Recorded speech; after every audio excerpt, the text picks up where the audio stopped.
And why treason, I had to do treason, was because I went back to the 4 years, the totality of everything that happened. And I had to lay it out and I didn't know if I'm going to sell 5 copies, 5,000 or 500,000. I don't know how it's going to play out, but I had to document what has happened. And the only way I know how to do that is do it through a law enforcement way. That, like, say I go get I get a load of El Chapo Guzman's load, his narcotic load in Santa Barbara. I got 8,000 pounds of narcotics. I got 30 people that are the mules. I got the load vehicles. I got everything. So now I get sworn statements.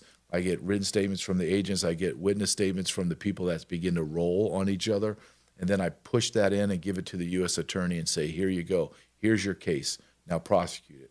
I did the same thing with treason. I said, here's everything that you need to know that happened. Here's their sworn testimony in articles they've written, in Sunday shows they did. Here's actual data from the government that supports my belief that this is treason. Here's what happened.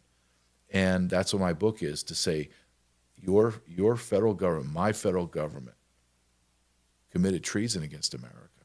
And we can go through that, I'm sure, which we will. What is treason? What constitutes what they did as treason?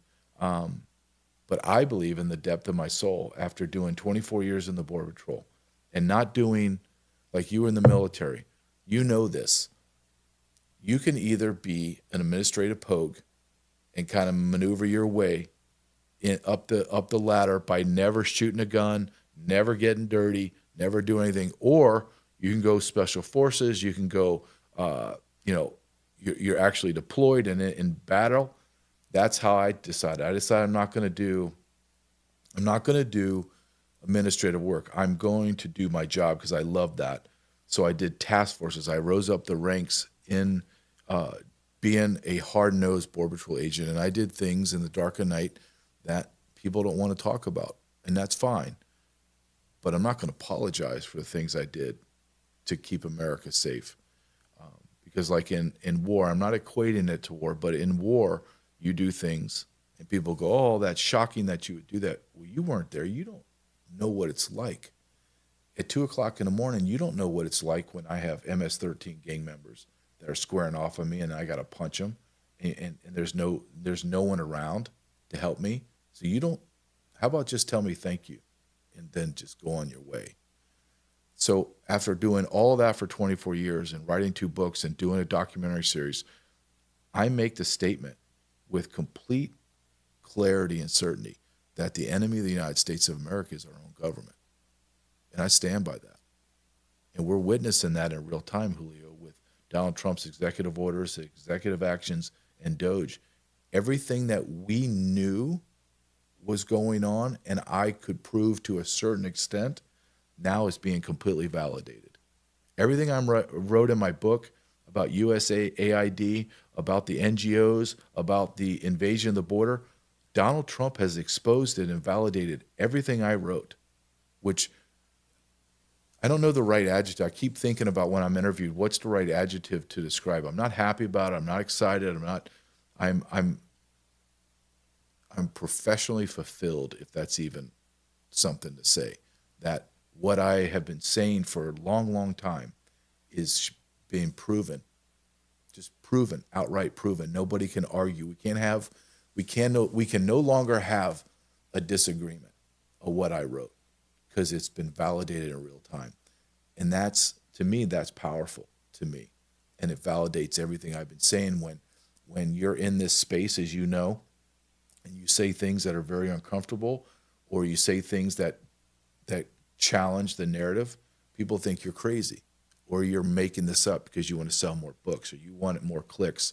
This has been very fulfilling to me, for all the people that wrote bad things about me and said, no, here it all is.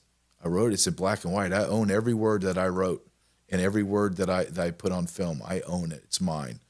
And now it's being validated as the truth. Can you give me the contrast on going back a little bit, the contrast between the Biden administration towards the to the Trump administration? Here's the difference between the Democrats and the Republicans on the border are zero. They're the same. This is a uniparty.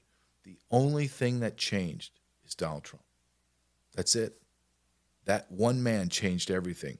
So let's go back to Donald Trump, his first term, and he's ending into 20, where it's the last year, 2020, because I want your audience to remember that Donald Trump, as successful as he is now, he wasn't that way when he first came in 2016, because he had Paul Ryan had the House, the Republicans, Mitch McConnell had the Senate. We had the House, the Senate, and the President, all three, and we got nothing done. I remember I was there. I was living on the border doing this job, and we couldn't get resources. We couldn't build a wall. We had no manpower. It was a debacle. Why? Because the Republicans were blocking Donald Trump. Donald Trump was able to, after about 2 years, figure out Washington, D.C., and then became very aggressive. And I would say the last 18 months, last year, I could at least say in the last year, the arrests just started nosediving to the point, Julio, that we were arresting between 500 600 people a day in the whole entire United States. Northern border, southern border, both coastlines. No one was crossing. We couldn't believe it. I went from being in an organization, and I'm not talking about the boots on the ground, the guys. They're patriotic, incredible. However, if you have bad leadership, as you know, your company's going to fail. Border Patrol's no different. Army's no different. And we had horrible leadership that would not implement through Donald Trump until he was able to get all the pieces aligned, get the right Border Patrol chief in, Rodney Scott, who's now the new commissioner of CBP. So we had all that aligned, and all of a sudden it started clicking, man. We went from the worst team in the NFL or Major League Baseball to the champions that fast. People under Obama's time, we would drive through neighborhoods and stuff, and people would be illegal aliens. They'd flip us off, tell us to F off. Then, under Trump, we'd ride through the same neighborhoods, people would be running, because we were enforcing the law. Then we go right into Biden. Prior to Biden coming in, we began to see the swells of the caravans, because in November, like everyone in the illegal immigrant world or outside of our country, think when our president gets elected, he becomes the president, right? But there's that gap between November and January. So between November and January, we began to see swells of caravans coming up. We would get our intel reports with pictures of people wearing T-shirts saying, "I love Biden." Because Biden, when he won, was, hey, everyone's welcome to come. Everyone that wants asylum, come. We'll give it to you. So we went from 500 people a day to over 5,000 a day on day one. 5,000. From the day Joe Biden took office to the end of his, not like it petered out, to the day he left, we averaged between 5,000 and 20,000 people a day arrested and released.